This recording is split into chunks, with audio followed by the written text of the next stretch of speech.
Hello, Ryan here with another episode of Try My Darling. And for this episode, I want to take a look at one of my favorite SNES RPGs, and that is Secret of Mana.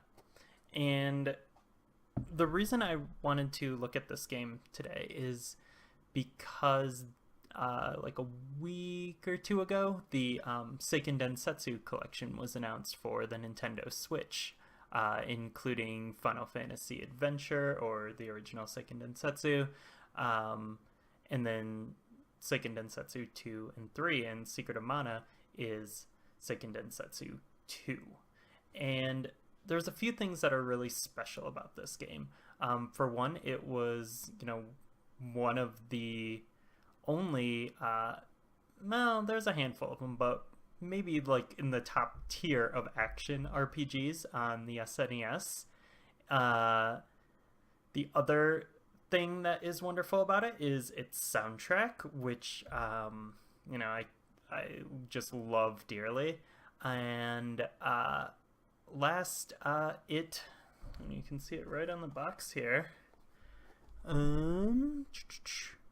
Right over here, it used the Super NES multiplayer adapter for up to 3 players, which is still kind of like a rarity in a story-driven RPG. So there's a lot of things that are really special about Secret of Mana, and a lot of reasons I love it, and I wanted to kind of share that with you and play through, the first half hour, 45 minutes or so of the game. So so I have a copy of the SNES game here, thanks to a generous trade from a friend on Twitter, but I'm actually going to be playing it on the Wii Virtual Console via the Wii U.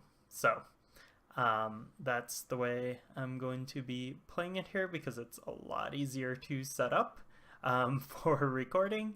So let's go ahead and get started.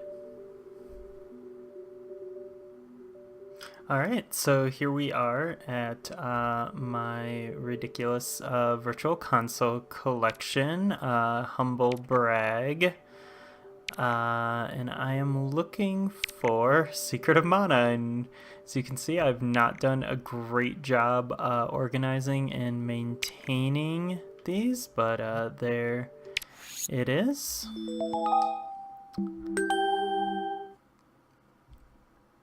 Yeah, how long has it been since you've been in the Wii Virtual Console? Kind of nostalgic for it, to be honest. I love the Wii Virtual Console. But yeah, we're looking at Secret of Mana here.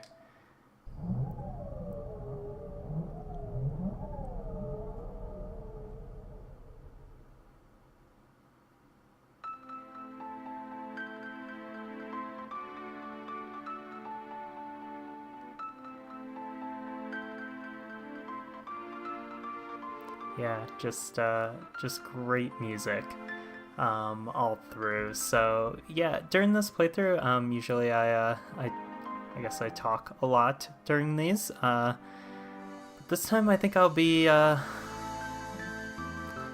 shutting up a little bit more, because this music is just so good in this game.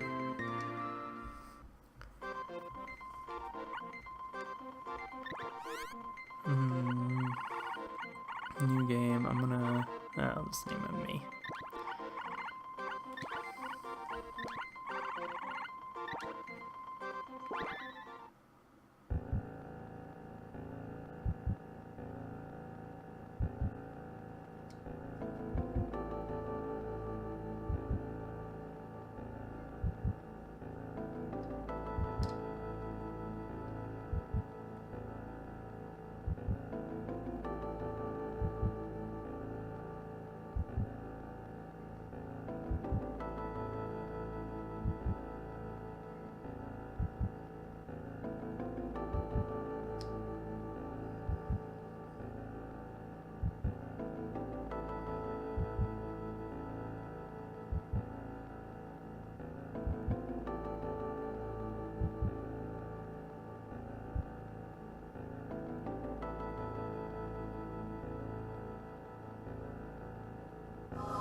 out these Mode 7 visuals here. Blew my mind at the time.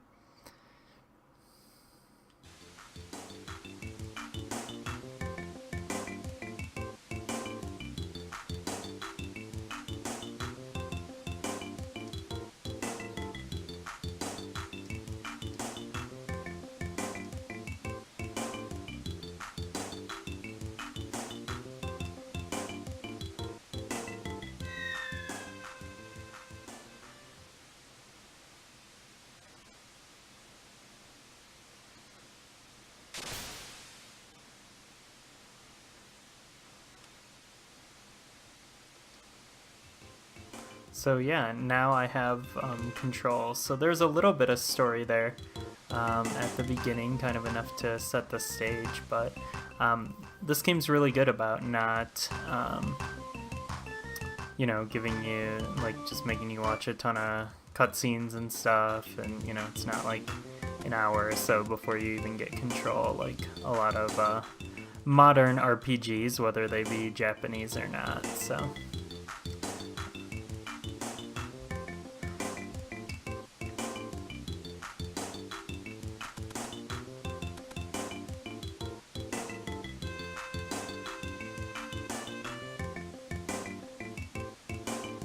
I wonder what you could use.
So now I can cut through here and get back to the village. A hideous monster! Not quite. Rabbits are really cute.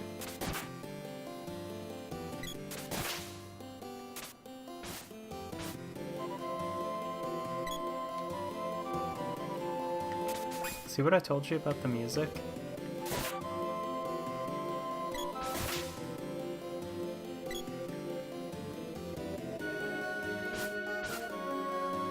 So at the bottom there, you can see when I swing, then it starts this percentage increase, and that's how you gotta wait for it to get to 100% before you can do a full attack, like a full powered attack.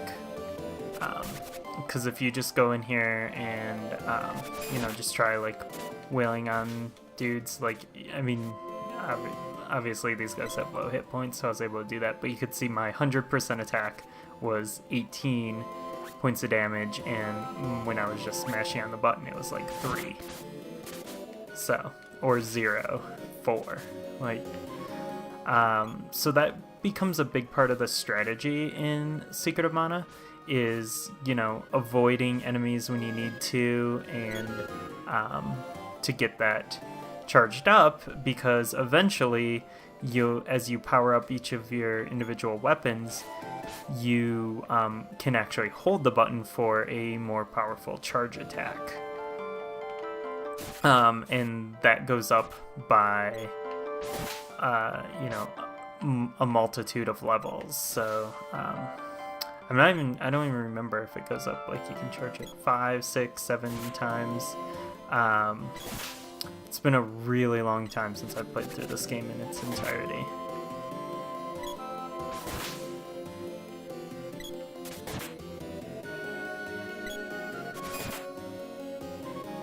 But it was announced, maybe not announced, but found out recently. I saw on Twitter that M2 is going to be doing the collection, the Seiken Densetsu Collection. So it's M2 has done a lot of great emulation, like the Game Gear games on 3DS, the Game Boy Advance games on Wii U, and they've also developed the Sega 3D Classics games on 3DS, which are so good. So the collection's definitely in good hands.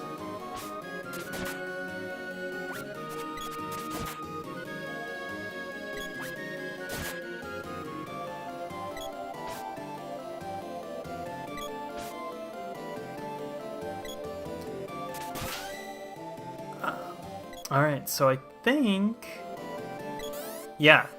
So my weapon skill went up, so now I can hold the B button and charge, and now I have like an even more powerful attack if I'm patient enough to do that.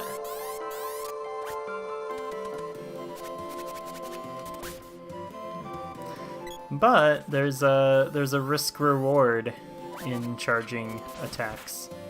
But that's the reward right there. It can be pretty devastating.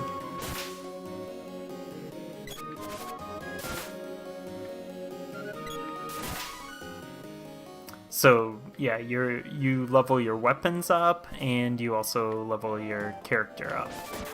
So towards the end of the game, there gets to be quite a bit of grinding, because you can also level your magic spells up once you start using magic. So, if you want to max everything out, and you kind of want to, at least max out the weapons you're going to be using in the last area, and some of your important spells, because you will need them, because this game gets really hard towards the end. The last I guess you could call it a dungeon, is really tough.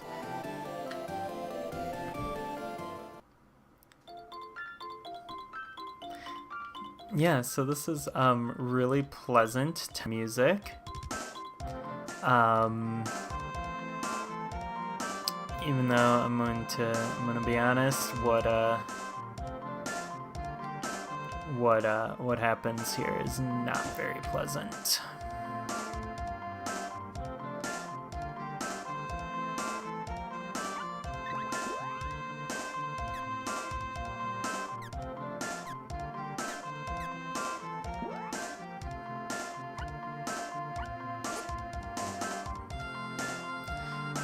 Let's see, do I even have any armor? Yes, I have overalls. And that is it. So, yeah,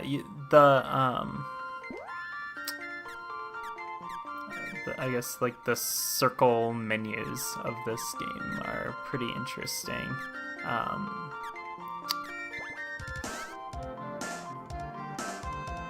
You can see the different weapons. Once you get other playable characters, you can kind of set their actions.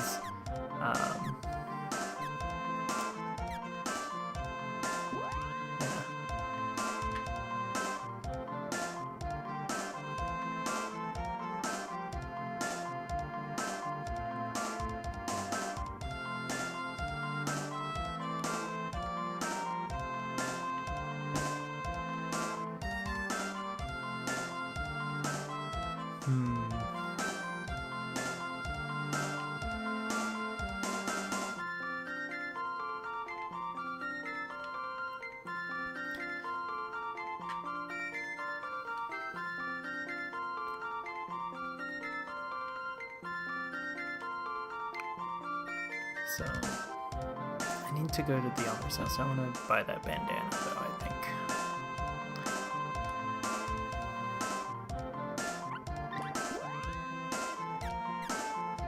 Oh, and I can't afford it. Lame.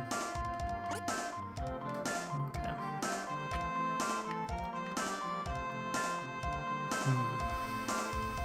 kind of delaying the inevitable here, but yeah, this doesn't work out very well here.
Going unconscious. This is something you will definitely get used to in this game, is there are a lot of static effects and things that kind of stop you in your tracks. Enemies can like link up a lot of magic spells on you and just kind of bombard your characters until they're dead. So this, you know, I'm getting kind of wailed on in this battle, but it's one of those that you can't really fail.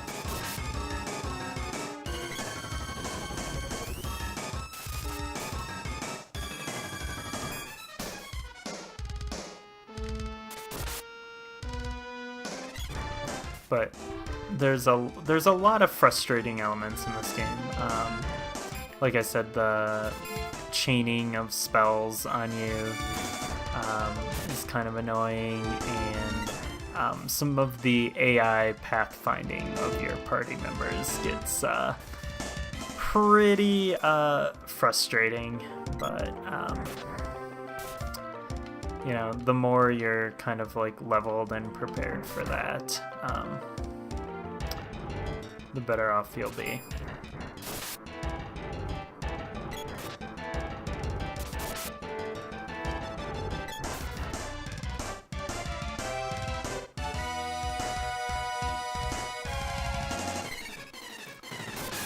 Yeah, I think this might be the only battle in the game that you're able to fail.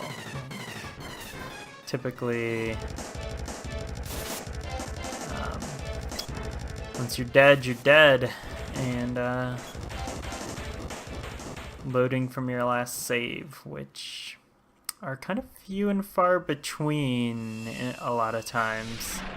So, but I believe I read that the Seiken Densetsu Collection on Switch is going to have like quick saves or save anywhere functionality.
Gee, thanks.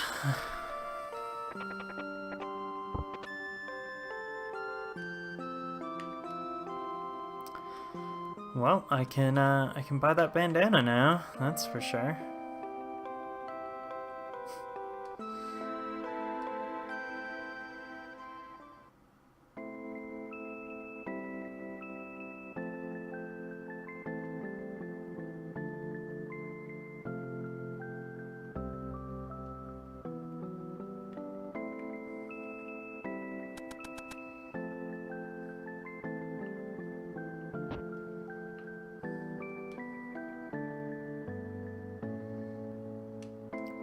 Man, the villagers sure do turn on you.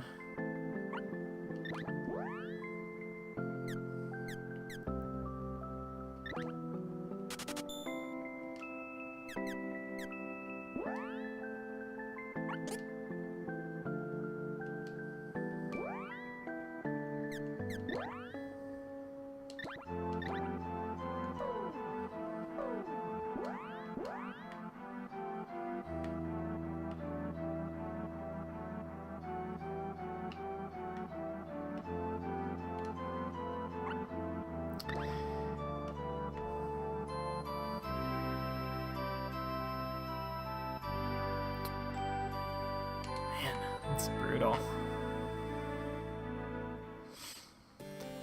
And now the adventure begins in earnest. I have to get to the water palace. Over here.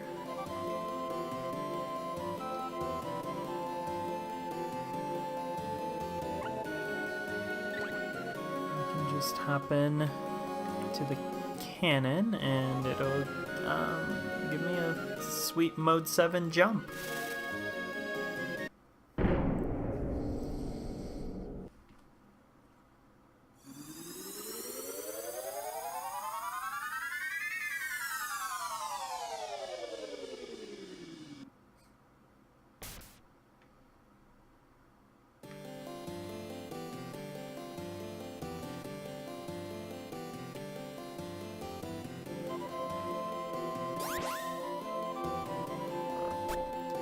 And this is the Haunted Forest, which is not where I should be going right now, and I can't because I need an item to get across there.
kind of cool seeing like dialogue choices and in a game this old.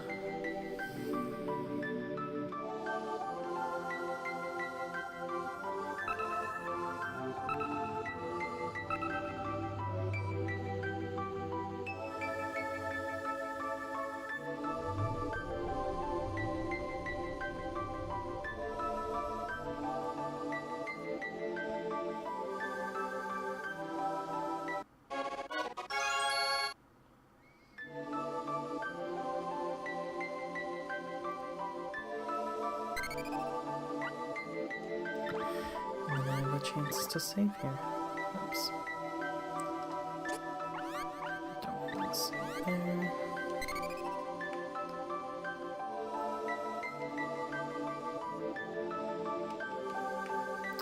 Alright, so I'm gonna head south through Pandora. Really need to close that bridge out there. It's fine.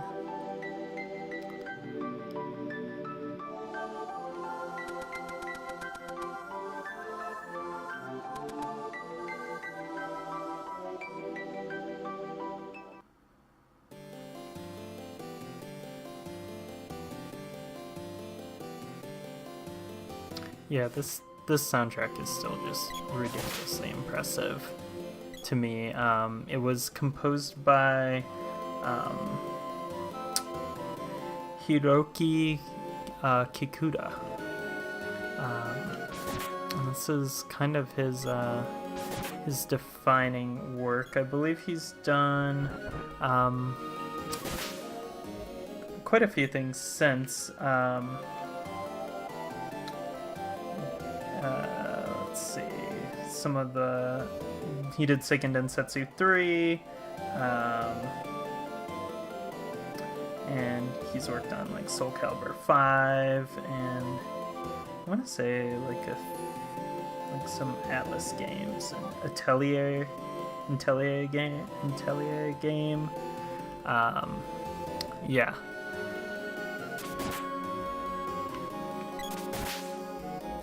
There's an amazing arranged album for this game that is really, really weird. That I have listened to it, and it's got like, if I remember correctly, it's like one like super long track, and it does a lot of like melodies from the game just done in really weird ways. There's like phone keys beeping and stuff like that. It's really interesting, really really unique and cool.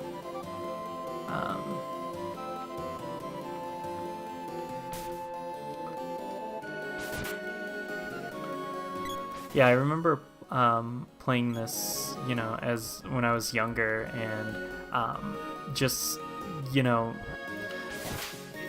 it really gives like a good feeling of adventure, like kind of like a Zelda game, because I always loved the road signs and stuff, and it felt like I was going on an adventure and finding my way through uncharted territory, I guess.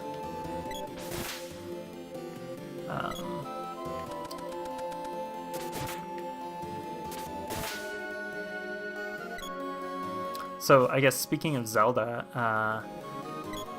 this game was directed by Koichi Ishii, who went on to found the studio Grezzo. And if you're a Nintendo fan and a Zelda fan, you'll know that they were the studio behind the Ocarina of Time and Majora's Mask 3DS ports, which are excellent. And the next game that he is directing is actually an original title called Ever Oasis, which seems super interesting. It's It's only announced for 3DS so far. I would love to see it get a Switch port, but regardless, it looks super cool. It was shown at E3 last year, the same one that they debuted Breath of the Wild at, and it looks like a cross between the Seiken Densetsu series and like Animal Crossing, maybe.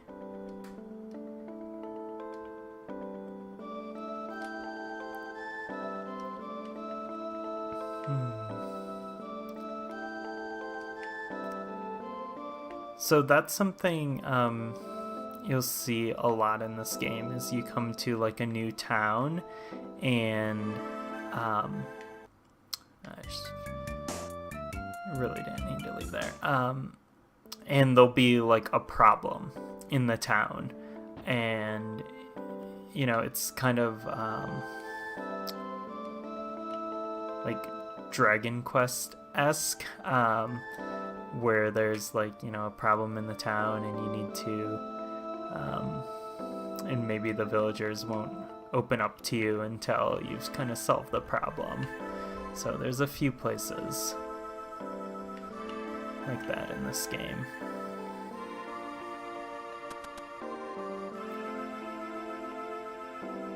But just lots of great little visual details in the houses here. So I still think this is a really, really nice looking game, even today.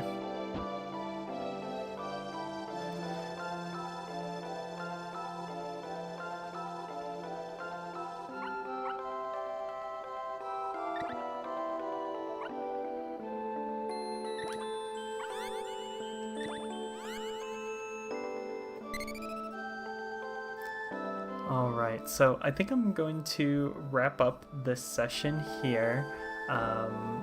Yeah, I mean, I don't know if I'll come back and record more of this. I might just wait till the Switch collection comes out, and definitely interested in replaying the game on that if it gets localized, and if it doesn't, I'll still probably buy it because the packaging is just beautiful, and like I said, these are some of my favorite games. But I'm really hoping that Square Enix does localize that collection. But